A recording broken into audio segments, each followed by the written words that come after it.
Sejam bem-vindos ao Me Explica Direito. Aqui a gente apresenta temas que envolvem direito e sociedade através de entrevistas com especialistas nas mais diversas temáticas. A dignidade da pessoa humana, seguramente, é o princípio mais importante do ordenamento jurídico brasileiro. Então, vem à tona as questões de cunho existencial. Pautas como não aceitar a transfusão de sangue por motivos religiosos ou ainda as hipóteses de aborto. O nosso tema de hoje é direito à expectativa de vida. É absoluto? Vamos conversar sobre a criminalização do aborto e seus temas afetos.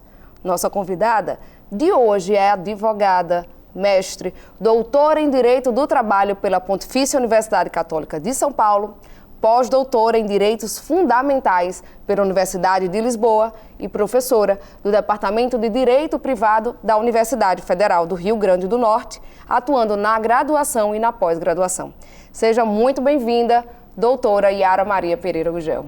Minha amiga Michele, que satisfação estar aqui. É uma satisfação imensa trabalhar o tema, a ponderação dos direitos fundamentais. Né? Se falar de aborto, se pensar falar de aborto, a gente precisa ter a ideia de que eu tenho a ponderação dos direitos fundamentais, de um lado, o direito ao corpo da mulher, né, a autonomia privada que ela vai ter, e do outro lado, a expectativa de vida do nascituro. Então, quando se pensa o direito à vida, não é o direito à vida, é o direito à expectativa de vida. Esse é o primeiro ponto. Mas, para se falar de aborto, a gente precisa ter, primeiro, a mentalidade de que o Estado democrático de direito é um Estado laico. Então, direitos fundamentais, eles não se relacionam com questões religiosas. Então, o debate jurídico aqui dentro do território nacional, ele perpassa muitas vezes com questões não só culturais e morais, mas sobretudo questões religiosas. Então, a gente tem uma dificuldade muito grande de trabalhar, de evoluir nessa temática em razão desse cunho religioso que pauta o Congresso Nacional nos tempos atuais. Esse é um ponto. O Brasil, como a professora acabou de dizer, é um Estado laico. Em tese, a gente não deveria adotar tantos vieses religiosos nos nossos discursos que discutem o direito propriamente. Então, eu gostaria primeiro que a gente tivesse um pouco melhor esclarecido o panorama do universo do aborto. A gente ignora quem são as pessoas que abortam, qual o contexto, números. A senhora tem alguns dados aí para... Vamos lá, vou tentar ilustrar aqui. Primeiro que o aborto é um problema de saúde pública mundial. Fato é que a Organização Mundial de Saúde recomenda a descriminalização do aborto, certo? Esse é o primeiro ponto que eu trago para você. Qual a justificativa para isso, né? Entre 2015 e 2019, 73,3 milhões de abortos seguros nos hospitais e inseguros foram realizados no mundo inteiro. Então, países em desenvolvimento, tivemos aqui por ano, são atendidas 7 milhões de mulheres. Por ano, 7 milhões de mulheres são atendidas em hospitais em razão de complicações. Então, muitas vão a óbito. Muitas vão a óbito. E aí eu vou trazer um dado mais alarmante ainda, de Brasil, né? No Brasil, uma morte a cada 28 internações na rede pública. Quando eu me refiro à rede pública, é a questão do SUS. Por quê?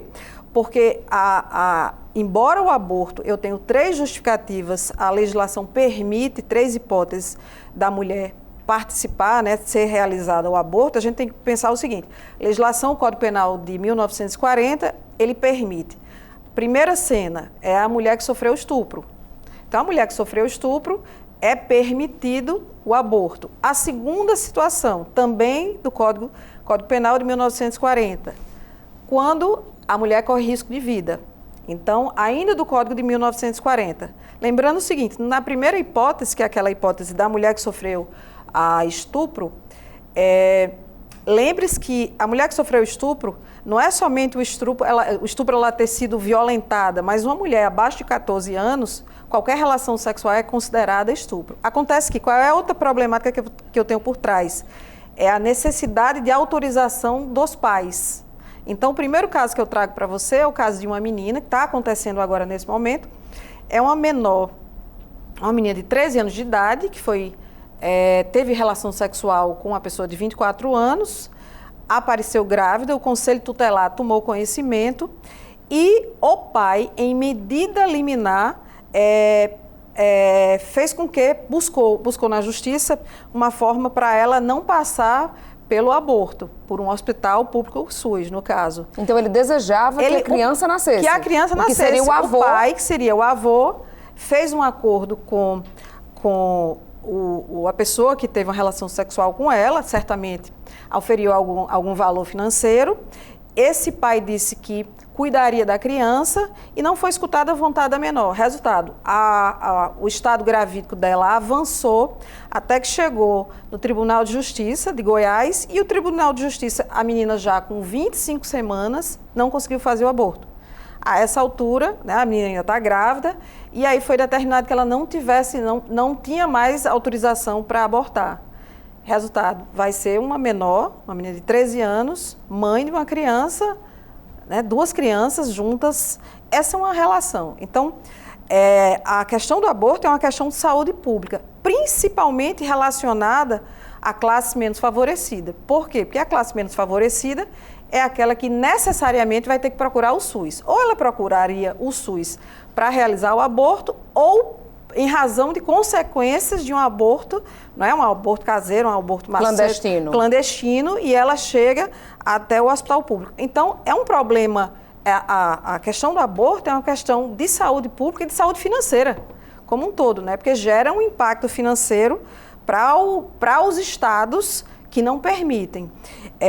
Então, eu falei aqui para você de 73 milhões, falei o dado de 7 milhões de mulheres que fazem aborto por ano e falei... a cada 28 morrem.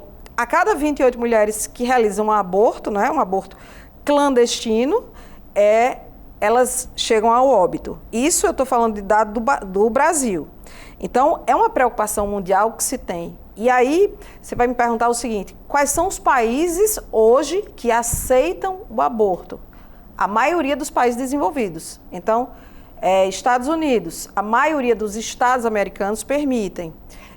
Canadá permite, 25 países da Europa permitem.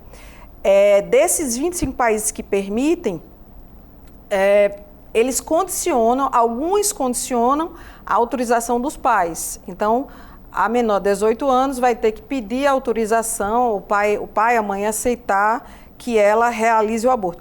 E aí quando você pensa, não, a realização do aborto é permitida, não é permitida, na hora que o Estado regulariza, descriminaliza o aborto, ele vai ter que oferecer condições para essa mulher chegar até a rede pública, né, até o sistema SUS e ser realizado o aborto. Quando é realizado o aborto dentro do lapso temporal de até 12 semanas, normalmente a mulher não vai ter problema nenhum. É uma realização relativamente simples para a mulher.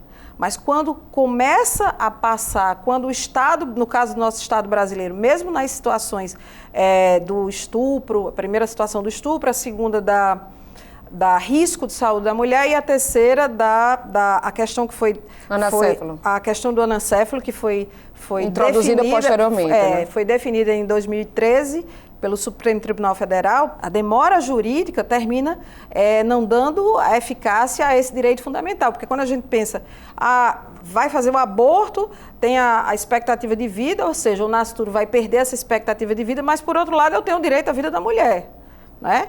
E mesmo nessas hipóteses aqui que eu trago para você, a ideia é que seja oferecido a possibilidade da mulher fazer o aborto, independente dessas situações, dessas 3 hipóteses que eu tenho aqui. Então, qual seria uma outra hipótese? A gente escutou que o Código de Direito Brasileiro Penal, ele é muito antigo, ele é de 1940, década de 40, né? A cultura mudou, a sociedade se transformou, mas ele já trazia 2 condutas que descriminalizavam o aborto, no caso da saúde da mulher e no caso também de estupro.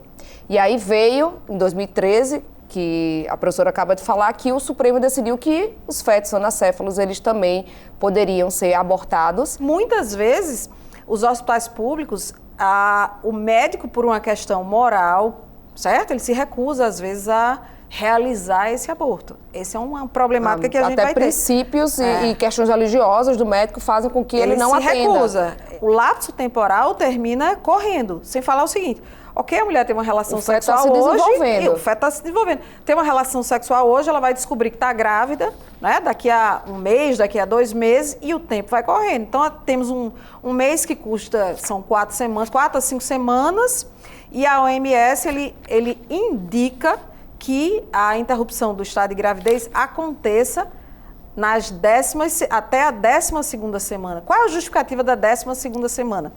Então, eu tenho um cunho de procedimento médico muito mais simples quando a interrupção da gravidez acontece até a 12ª semana. Né? O procedimento é muito mais simples.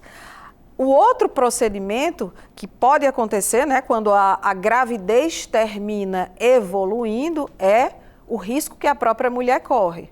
Então, eu tenho várias problemáticas no entorno da interrupção da gravidez. É a demora da mulher saber. Com relação ao sistema de justiça, eu acho que tem um ponto bem importante que a gente está falando aqui, que deve ser chamado a atenção, que é o tempo de demora do judiciário, ele afeta diretamente o tempo de vida do feto, naturalmente, e os riscos que a mulher está correndo. Sobretudo, a preocupação maior é o risco, né? Aí outra pergunta que você pode me fazer é o seguinte: quando que é uma problemática muito grande, é quando que se inicia a vida?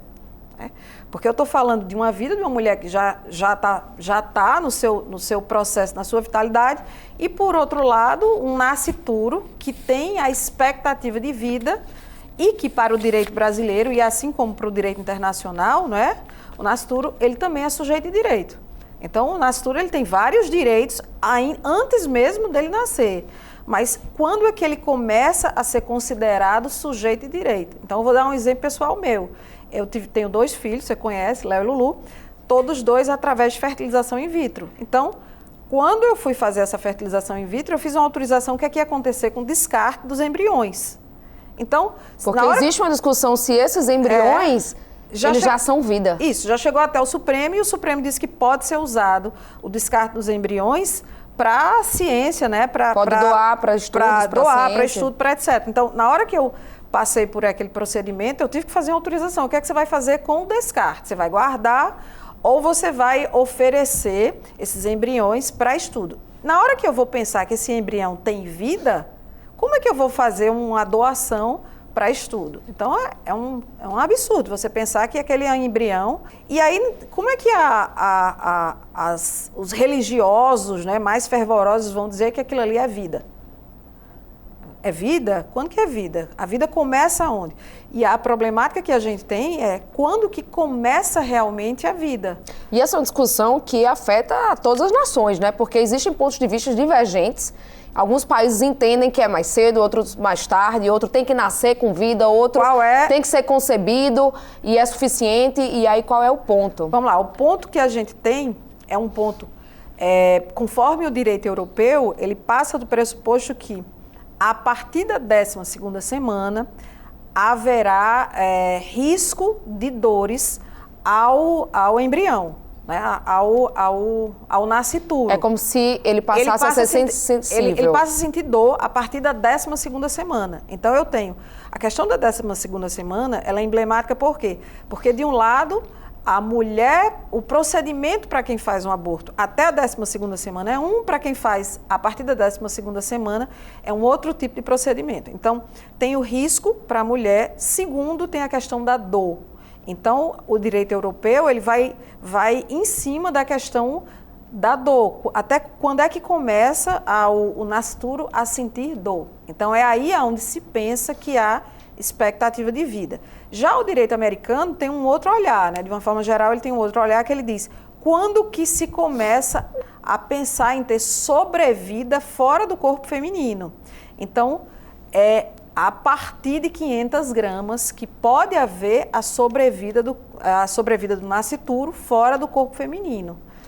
Aqui no Brasil, eu sei que quando você tem um feto, um aborto, e ele tiver a partir dos 500 gramas, você inclusive tem que internar, ou tem que enterrar, tem que sepultar porque é tratado já como um ser humano que nasceu, deve ser inclusive registrado muitas vezes, é comum que esse tipo de situação gere todo um desconforto para as próprias mães, e eu já conheço relatos dos mais variados, aquele que quer tornar aquele momento um momento de sepultamento, aquela que não quer viver aquele trauma. Então, como é que o Brasil tem enxergado tudo isso? Porque a professora falou dos Estados Unidos, falou da Europa. Hoje, no Brasil, a gente tem isso bem definido? A gente ainda continua discutindo essa temática? Vamos lá, a temática do aborto é uma temática latente, porque ela envolve muito questões religiosas, como eu te falei. E aí eu trago para você aqui duas ADPFs, né? A primeira ADPF é aquela que vai questionar essas omissões estatais que impedem a realização do aborto. Então, eu tenho 3 casos, como a gente já falou aqui algumas vezes, caso no Código Penal, né? O artigo 126 do Código Penal, e eu tenho também o caso de autorização do Supremo Tribunal Federal. Ok, é possível, mas e aí? Como é que se realiza? Por que tantas mulheres chegam até o óbito, mesmo nesses 3 hipóteses? Então, a primeira DPF, né, a 989, ela vai questionar essa falta de acesso, a falta de estruturação que o Estado ele precisa imprimir, tendo em vista que é um direito fundamental da mulher. Esse é o primeiro ponto. Segundo ponto é a não limitação, que está também dentro dessa mesma ADPF. É a não limitação. Qual é o prazo da mulher que está dentro dessas condições realizar, passar pelo procedimento da interrupção da gravidez? A mulher sofreu um aborto, ok. Então, ela sofreu um aborto, daqui a um mês ela se encontra em estado gravídico. Ela tem quanto tempo para passar por esse procedimento? Então, essa ideia dessa ADPF que eu estou passando para você é não haver tempo, não haver limite. Por quê? Porque ela ainda vai descobrir que está grávida, ela pode descobrir daqui a um mês, daqui a 2, 3 meses. Depois ela vai passar por uma autorização. Depois o hospital ele vai ter que realizar, né, da rede pública. Então, essa primeira DPF vai discutir isso. A segunda DPF, né, que está muito em evidência, é a DPF 442 do Supremo, que discute aqui a descriminalização de forma geral. Como assim geral? Essa é a pergunta que não quer calar. Ok. Como assim geral? Qualquer mulher pode Qualquer abortar? Mulher... a DPF ele vai discutir circunstâncias específicas? Vamos lá, pede a descriminalização do aborto no Brasil até a 12ª semana. Qualquer mulher em estado gravídico. Então, essa é uma discussão. Você tem que levar em consideração o seguinte: direito é fato, valor e norma. Então, qual é o fato que a gente traz aqui?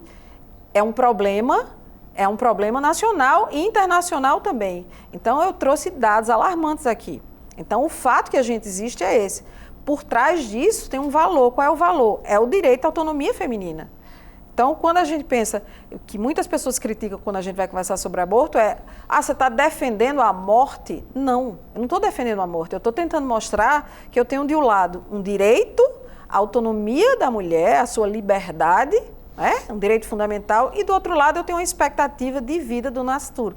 Então, os direitos fundamentais, eles não são direitos absolutos. E aí só para a gente já se encaminhando, porque passa voando, né? Hoje eu estou aqui no Me Explica Direito com Yara Gugel, falando sobre aborto. Eu sou Michelle Elali e quero ir para o fechamento perguntando 2 coisas. Uma essas questões também levam em consideração, ou deveriam levar, a permissão que uma mulher tem, por exemplo, tomar uma pílula do dia seguinte, né? Porque quando seria o aborto? O que seria o aborto, né? A concepção se dá em que momento? Então, tem toda essa discussão. E aí vem... Que direitos fundamentais estão sendo tutelados ou estão em conflito? A gente tem como pegar o direito à vida, o direito à liberdade, que é um direito fundamental, o direito à saúde. Que direitos estão envolvidos em tudo isso e qual deve preponderar? Como é que a gente faz essa ponderação? Ótimo. Ótima temática. Então, primeiro que a gente tem que ter, o ponto de partida que a gente tem que ter direitos fundamentais, eles, regra geral, eles não são absolutos, eles vão gravitar. Então, o que é que está por trás do direito fundamental? A dignidade da pessoa humana. Então, a prevalência do princípio estruturante, que é a dignidade da pessoa humana, e por trás da dignidade da pessoa humana, o conteúdo normativo da dignidade está a não instrumentalização. Então, quando eu penso em aborto, a mulher ela não pode ser instrumentalizada, ela não pode ser coisificada. Então, eu não quero ter um filho, e aí eu sou obrigada a passar 9 meses, ou seja, eu sou instrumentalizada para o nascimento de outro ser. Então, eu estou entrando dentro de uma rede de conflito entre a minha autonomia da vontade, a minha liberdade, né, a liberdade do meu corpo, e do outro lado eu tenho a expectativa de vida do nascituro. Então, os direitos fundamentais, eles não gravitam dentro de uma órbita de o que é mais sempre. Então, eu tenho a casuística, mas eu tenho que prevalecer, dentro da perspectiva dos direitos fundamentais, aquilo que está mais próximo do conteúdo normativo da dignidade da pessoa humana. E o que está mais próximo do conteúdo normativo da dignidade da pessoa humana é a não instrumentalização do ser humano. Essa é a regra básica. Só para eu dar um exemplo, Michele, pós a Segunda Grande Guerra Mundial, a primeira Constituição pós a Segunda Grande Guerra, a Constituição alemã, né, de 1947, o artigo 1º, ela tratava da dignidade da pessoa humana, ela trata, ainda é uma Constituição em vigência. E o artigo 1º fala expressamente, o ser humano não pode ser instrumentalizado. Então, nesse signo aqui, eu tenho a perspectiva de que a mulher ela não pode ser instrumentalizada em razão da expectativa de vida de outra pessoa. Então, eu tenho que levar em conta os direitos de personalidade. O Código Penal é um código de 40. Então, a gente termina evoluindo o pensamento, levando em consideração também o que é que está por trás. Quem é que participa de um aborto? Se uma mulher de classe média alta, classe média ou classe média alta, realmente se encontrar em estado gravídico, desejar cessar com essa gravidez, ela não vai procurar, certamente, a rede pública, né? Ela vai procurar a rede privada. Já a mulher mais vulnerável, ela termina procurando a rede pública. E aí eu trago um outro caso que aconteceu em São Paulo, né? Uma jovem de 25 anos, isso é um caso real, ela foi violentada pelo marido. Ela já tinha 3 filhos e, dentro de uma relação abusiva, foi violentada pelo marido e comprou o Citotec, o remédio, veio do Paraguai até ela. Depois, ela própria colocou o remédio na sua vagina e aí, com poucas horas, ela começou a ter febre alta, convulsionar e foi levada por uma amiga até um hospital público de São Paulo. Quando chegou no hospital público, a médica que a atendeu fez um boletim de ocorrência, a polícia chegou, quando ela acordou ela estava algemada. E o policial, o que foi que fez?